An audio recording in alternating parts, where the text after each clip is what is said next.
महिला व बाल विकास विभागाअंतर्गत महायुतीच्या सरकारच्या माध्यमातून आदरणीय लोकप्रिय मुख्यमंत्री देवेंद्रजी फडणवीस साहेब, उपमुख्यमंत्री एकनाथजी शिंदे साहेब आणि उपमुख्यमंत्री अजितदादा यांच्या नेतृत्वाखाली जी ही योजना आपण महत्त्वाकांक्षी आणली, त्याच्या पहिल्या टप्प्यातील वितरण सोहळा आज आदरणीय मुख्यमंत्री देवेंद्र फडणवीस साहेबांच्या उपस्थितीमध्ये त्यांच्या हस्ते पार पडला।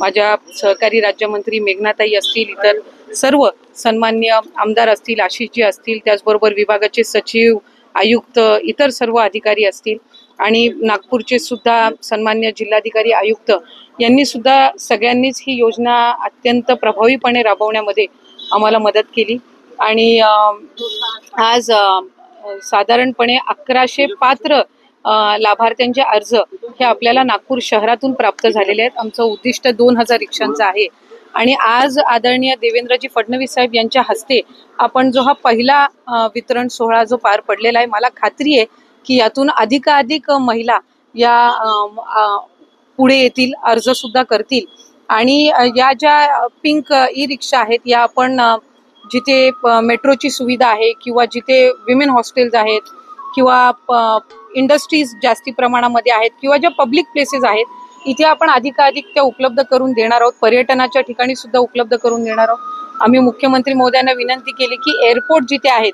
तिथे सुद्धा ही सुविधा ही उपलब्ध करून देण्यात यावी, जेणेकरून अधिकाधिक महिलांना रोजगार मिळेल, पण त्याचबरोबर महिला ज्या प्रवास करतील त्याच्यातून त्यांनाही आणखीन सुरक्षता त्याच्यातून जाणवेल।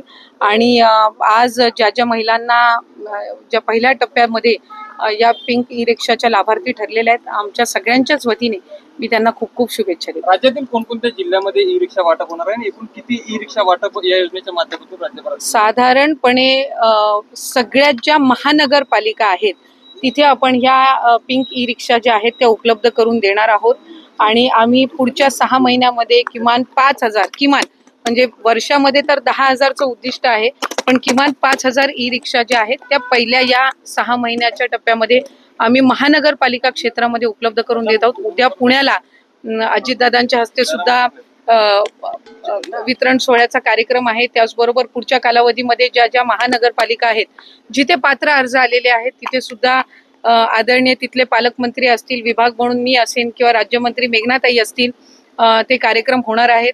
आम्ही कोल्हापूरमध्ये सुद्धा आदरणीय उपमुख्यमंत्री एकनाथजी शिंदे साहेब असतील आणि तिथले पालकमंत्री असतील प्रकाशजी यांच्या समवेत तिथं सुद्धा आम्ही कार्यक्रम करण्याचं नियोजन हे आम्ही करत आहोत। त्यामुळे साधारणपणे या 2 ते 3 महिन्याच्या कालावधीमध्ये आपल्याला किमान 4 ते 5000 पिंक रिक्षा ज्या आहेत त्या राज्याच्या मोठमोठे जे शहर आहेत महानगरपालिका तिथे आपल्याला पाहायला मिळतील।